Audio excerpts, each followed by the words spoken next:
नमस्कार दोस्तों। तो एक रिपोर्ट ऐसी आती है मोहम्मद बिन सलमान और डोनाल्ड ट्रंप की एक प्राइवेट कॉन्वर्सेशन के बारे में, जिसने इस पूरे मामले को ही बदल करके रख दिया है। और अभी अभी जो खबर आई उसके बाद ये भी पता लगा कि ईरान ने रिटेलिएट किया फाइनली, जिसके लिए वो कह रहे थे सुबह से कि हम रिटेलिएट करेंगे इन स्ट्रॉन्गेस्ट ऑफ आर टर्म्स।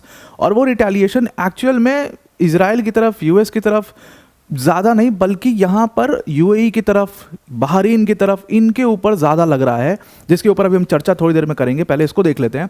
तो यहाँ पर ये हर जगह पर चलाई जा रही है ये पूरी जो रिपोर्ट है कि भाई कई बार प्राइवेट कॉन्वर्सेशंस हुए हैं फ़ोन पर, जहाँ पर मोहम्मद बिन सलमान ने खुद ट्रंप को पुश किया है कि भाई ईरान के ऊपर अटैक करो। अभी वो अपने वीकेस्ट पॉइंट पर हैं, सबसे ज़्यादा वीक पॉइंट पर है। इनके जितने सपोर्टर्स हैं सब बहुत इन्वॉल्व हैं कहीं ना कहीं। चाइना कभी सामने से नहीं आएगा, रशिया जो है वो अभी उतना अपना यूक्रेन वाला चीज़ देख रहा है, वो काफ़ी हिट हुआ इकॉनमी भी।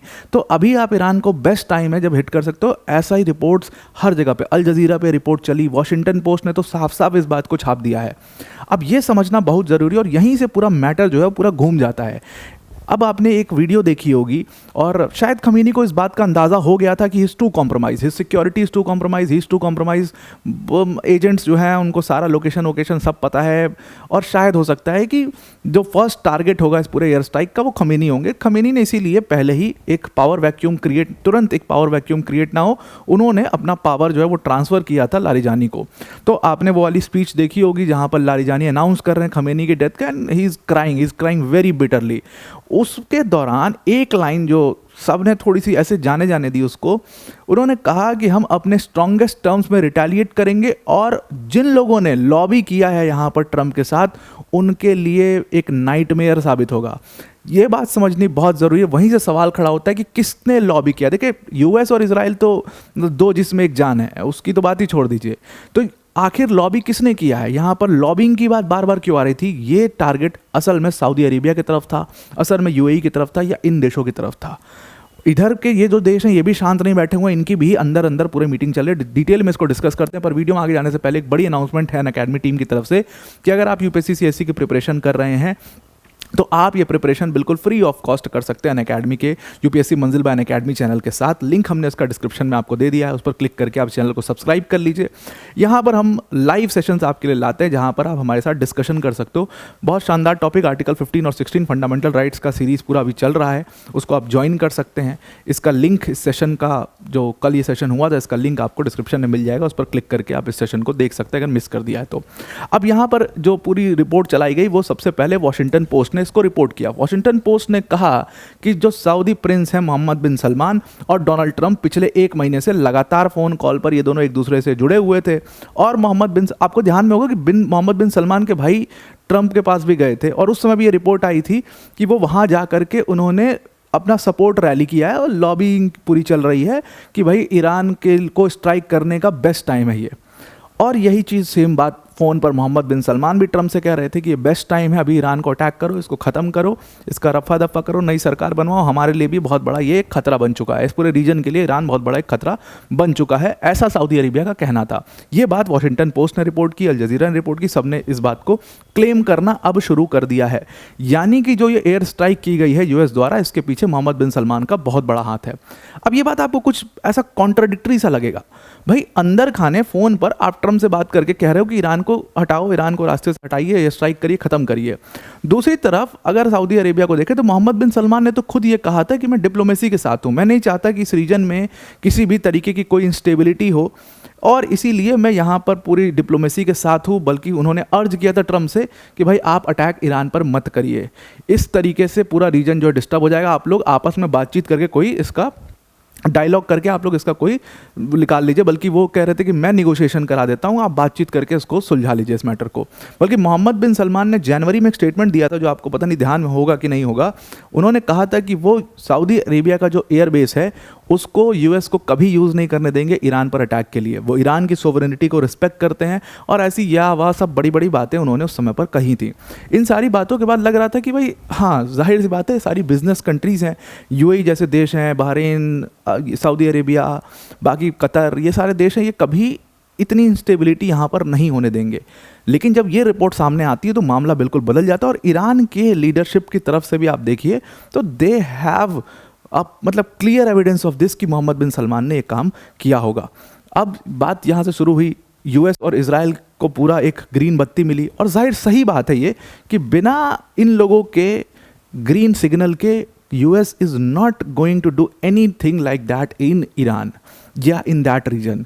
ये मैंने पहले भी कई सारी अपनी वीडियोस में बोला था कि उससे पूरी प्रॉब्लम जो है वो बिल्कुल बैकफायर कर जाएगा यूएस के ऊपर, वो पूरा प्लान ही बैकफायर कर सकता है, ऐसा भी हो सकता है। तो 100% ग्रीन सिग्नल मिला। ग्रीन सिग्नल के बाद इन लोगों ने ईरानियन टेरिटरी के ऊपर अटैक किया, गवर्नमेंट साइट्स को अटैक किया, और ट्रंप ने कहा कि भाई हमारे नेगोशिएशंस जो हैं वो फेल हो चुकी हैं, और हम, क्योंकि ईरान ने दोबारा से अपनी न्यूक्लियर एक्टिविटी शुरू कर दी, तो हम ईरान को न्यूक्लियर आर्म नहीं होने देंगे, इसलिए हम ऐसा कर रहे हैं। ये सारी बातें उन्होंने कही। ट्रंप से पूछा गया कि भाई ये चीज़ कब तक चलेगी, अभी 2 दिन हो गए, कल है, आज पूरे दिन यही सब चलता रहा, और बहुत सारे देशों के जो सिटीज़ हैं वो भी टेंशन में, वहाँ के लोग भी टेंशन है, सब एयर स्पेस बंद है, कंप्लीट आपने अटर नॉनसेंस यहाँ पर पूरा केओस मचा रखा है। तो ये कब ख़त्म होगा? ट्रंप का कहना है कि जब तक हमें ज़रूरत पड़ेगी तब तक करेंगे, मे बी अ वीक और सो। तो मे बी अ वीक और सो का मतलब बहुत क्लियर था कि 1 हफ्ते तो ये सारी चीज़ें, ये सब कुछ चलने वाला है। इन्होंने अभी अटैक किया है, ईरान का रिटेलिएशन आ रहा है, फिर इनका रिटेलिएशन होगा, ये सारी चीज़ें 1 हफ्ते तक चलने वाली हैं।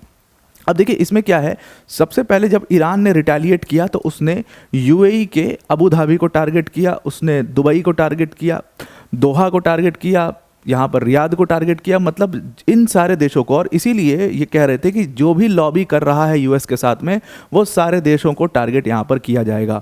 लगभग हर देश की कैपिटल को उन्होंने इस तरीके से टारगेट किया जिस पर उनको शक था कि ये लोग मिल करके यूएस और इजराइल का सपोर्ट कर रहे हैं। सऊदी अरेबिया का तुरंत स्टेटमेंट आता है, जैसे ही उनके यहाँ पर रियाद में अटैक होता है, तुरंत उनके ऊपर उनका स्टेटमेंट आता है और वो उसको कंडेम करते हैं और कहते हैं कि ये जो काम किया है ईरान ने, ये जो कावर्डली एक्ट किया ईरान ने, इसका हम बहुत ज़बरदस्त विरोध करेंगे, इसको हम बहुत ज़बरदस्त तरीके से रिटेलिएट करेंगे। मतलब सऊदी अरेबिया भी अब कह रहा है कि भाई अगर तुम यही चाहते हो तो यही सही, अब हम पूरा ओपन वॉर करेंगे।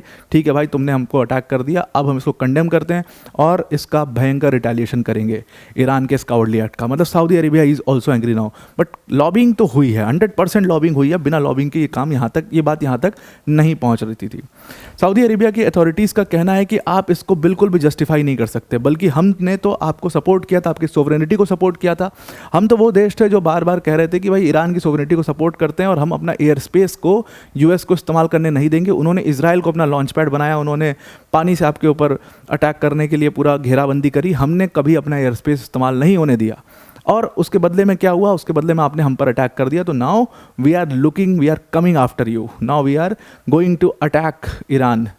अब क्या ये लोग सच में अटैक करेंगे? I really don't think so ये लोग अटैक करने वाले हैं। बिल्कुल भी ये डायरेक्टली इस मैटर में अभी बिना डायरेक्टली पड़े हुए इनकी इतनी हालत ख़राब हो चुकी है, तो ये डायरेक्टली इस मैटर में नहीं पड़ सकते।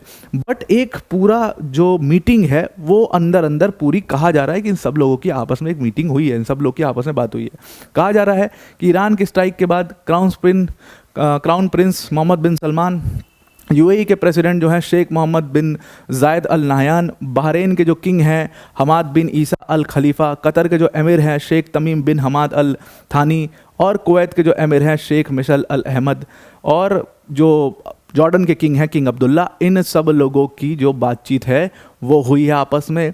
ये सब लोग कुछ प्लान कर रहे हैं। अच्छा, एक आर्टिकल पता नहीं आपने ध्यान में दिया होगा कि नहीं दिया होगा, देखा होगा कि नहीं देखा होगा, वो आर्टिकल था अबाउट दी, एक हमास का बहुत बड़ा कमांडर है, उसने अपने ट्विटर पर पोस्ट किया था और ट्विटर पर पोस्ट करके लिखा था उसने कि वेयर इज़ द मुस्लिम उम्मा नाउ। एक क्लियर चैलेंज था कि भाई तुमने हमारे साथ हमारे लीडर को मरवा दिया, उनके खिलाफ लॉबिंग कर रहे हो, अब तुम्हारे ऊपर हम अटैक करेंगे और हमने रिटेलिएट किया है। अब तुम्हारा कहाँ गया ये पूरा मुस्लिम उम्मा जो तुमने ग्रुप बनाया था, जो सऊदी अरेबिया बहुत पफ्ड अप रहता था उस ग्रुप को लेके। एक्चुअली में the Muslim Umma is having a meeting, actually ये मीटिंग चल रही है और कहीं ना कहीं ये एक बहुत बड़ी संकेत है एक बड़े प्रॉब्लम के लिए वेस्ट एशिया के अंदर। ये बहुत बड़ा एक संकेत है इन सारे लोगों का साथ आना और ईरान को टेक ऑन करना। अगर ये सारी चीज़ें ग्रुपिज़म यहाँ पर होंगी, ईरान के भी दोस्त हैं, ईरान के भी जो देशों से अच्छे संबंध हैं, वो वहाँ पर लॉबी कर सकते हैं और ये एक बहुत बड़ी दिक्कत की बात, इस पूरे मामले में बहुत बड़ी दिक्कत की बात ये हो सकती है। सऊदी अरेबिया ने तो यहाँ तक भी कह दिया है कि अगर इस पूरे रीजन में इंस्टेबिलिटी फैला रहा है ईरान और हमारे टेरिटरी पर अगर अटैक किया, जो कि अभी फिर से कर दिया उन्होंने, अगर किया तो हम यहाँ पर अपने सारे रिसोर्सेज को मोबिलाइज करेंगे और हम सीधी तौर पर इजराइल और यूएस का सपोर्ट करेंगे। अब जब बात यहाँ तक पहुँच गई है तो यहाँ तक पहुँची हुई सही। तो मतलब क्लियर इंडिकेशंस हैं यहाँ पर इस मामले के बढ़ने के, कम होता हुआ ये नज़र नहीं आ रहा है। दूसरी बात रही मतलब थ्रेट की, ईरान के अयतुल्ला खमीनी के मारे जाने के बाद लारिजानी ने क्लियरली कहा कि इजराइल और यूनाइटेड स्टेट्स अपनी ज़िंदगी का सबसे बड़ा अटैक देखने वाले हैं। इतना बड़ा अटैक जो आज तक उन्होंने नहीं देखा था, वो आज ये देखेंगे, वो आने वाले समय में ये लोग देखेंगे और इनकी मतलब पूरा काँप जाएंगे। अब आपको पता ही है कि जैसे ही अनाउंसमेंट आया था अयतुल्ला अली खमीनी के मारे जाने का, जैसे ही ट्रंप ने पहले दिया, उसके बाद फिर स्पेकुलेशंस आई कि नहीं नहीं वो जिंदा हैं, बच गए, और ये सब कहा जाता है कि बच भी गए थे, पहले एयर स्ट्राइक में बच गए थे, फिर दूसरी एयर स्ट्राइक में ही गॉट किल्ड। तो जैसे ही लारिजानी इसको अनाउंस करते हैं और उसके बाद पूरे ईरान में एकदम क्योस का माहौल है इस समय पर। लोग सड़कों पर हैं, जो तस्वीरें आप देख रहे हैं, रो रहे हैं, बिलख रहे हैं, सड़कों पर हैं। और देशों में, पाकिस्तान में अनरेस्ट शुरू हो गया, भारत में भी कई जगहों पर, आप लखनऊ में मैं देख रहा था कि कुछ लोग प्रोटेस्ट निकाले हैं, कुछ लोग जो है उसको पूरा मून कर रहे हैं उस चीज़ को। और भी जिस भी देश में एक सिग्निफिकेंट, क्योंकि एक्चुअली में अयतुल्ला Khomeini was not only the supreme leader of Iran, but he was the one of the most strongest figure of Islam in the world. भले ही वो शिया और सुन्नी का एक बहुत बड़ा डिवाइड है, बट वो खैर शिया इस्लाम के लिए तो थे ही खैर सबसे बड़े फिगर, बट सुन्नी के मन में भी एक मतलब सॉफ्टर साइड था उनके लिए लेकर के, तो एक वो पूरा फिगर तो थे ही। 86 साल की उम्र थी और इतने साल से ईरान को चला रहे थे, और उनका एक पूरा एक अपना इमेज था कि भाई यूएस से किसी से भी दबे नहीं। तो उस इमेज को लेकर के वो उसके ऊपर एक बहुत बड़ा बट्टा है। और जितने भी ये ग्रुप्स हैं, हुदीस, हमास, ये सब very angry, they are very very angry. उनको लगता है कि भाई कैसे ईरान के घर में IRGC क्या कर रहा है, कोई क्या कर रहा है, कैसे घर में घुस करके अयतुल्ला खमीनी को मार दिया। प्लस सबसे बड़ी बात ये हुई है कि अयतुल्ला खमीनी तो मारे गए हैं, इसमें इनकी डॉटर, उनके सन इन लॉ और फैमिली के और मेंबर्स भी उसमें मारे गए हैं, जो कि एक बहुत बड़ा मतलब एक लोगों के मन में एक बहुत बड़ा मतलब एक क्रिएट कर सकता है उनके लिए, लव क्रिएट कर सकता है उनके लिए। तो वो चीज़ जो है मेरे ख्याल से वो एक बैकफायर ये चीज़ यहाँ पर कर सकती है। अब रही बात खड़े होने की कि भाई सुप्रीम लीडर का मारा जाना ईरान का बहुत बड़ी बात है अपने आप में, पूरे डायनेमिक्स, पावर डायनेमिक्स चेंज कर देता है। तो सवाल खड़ा होता है कि ये पावर वैक्यूम, हालांकि पावर वैक्यूम नहीं है, डिसीजन मेकिंग अभी लारिजानी के हाथ में है, बट सवाल ये है कि सरकार किसकी बनेगी, सुप्रीम लीडर कौन होगा। एक बहुत बड़ा सवाल है कि क्या रेज़ा पहलवी को सही में यूएस ला करके उनकी सरकार बनवा देगा। लेकिन अगर रेज़ा पहलवी को ला करके वो सरकार बनवा भी देता है तो क्या लोग एक्सेप्ट करेंगे। जिस तरीके से लोगों का सपोर्ट दिखा खुमैनी के लिए, मतलब पूरी सड़कें ब्लॉक हैं इस समय पर, जितना बड़ा प्रोटेस्ट हुआ था ना उनके खिलाफ, उनकी सरकार के खिलाफ, मेरे ख्याल से उस चीज़ को यूएस ने ओवरटर्न कर दिया, एकदम से ओवरटर्न कर दिया। लोग अब पूरे सपोर्ट में आ गए, अचानक से सपोर्ट में आ गए। And this is a big blunder, big blunder. और ये काम जो उन्होंने किया, जो उनकी फैमिली को टारगेट कर दिया, वो एक बहुत ही बड़ा ब्लंडर है जो उनके ऊपर बैकफायर कर सकता है। तो सुप्रीम लीडर कौन होगा ईरान का। अब यहाँ पर मुज्तबा खोमेनी की लोग बात करते हैं, जो अयतुल्ला खोमेनी के बेटे हैं, कि भाई he can be the next supreme, लेकिन इसके ऊपर कोई डिसाइड नहीं है। जो उनका पैनल है, जो उनका सबसे क्लोजेस्ट सर्कल है अयतुल्ला खोमेनी का, वो डिसाइड करेगा कि सुप्रीम लीडर कौन होगा। हम इसके ऊपर भी एक डिटेल्ड चर्चा करने वाले हैं कि सुप्रीम लीडर कैसे होता है, कैसे इलेक्ट किया जाता है, कौन हो सकता है, किसके किसके पास ये राइट है, इलेक्शन उसका कैसे होता है, कैसे कैसे सारी चीज़ें चलती हैं, उसके ऊपर भी हम डिटेल वीडियो लेकर के आएंगे। आई होप आपको पूरा आर्टिकल समझ में आ गया होगा। आज के लिए इतना ही। Thank you and have a nice day.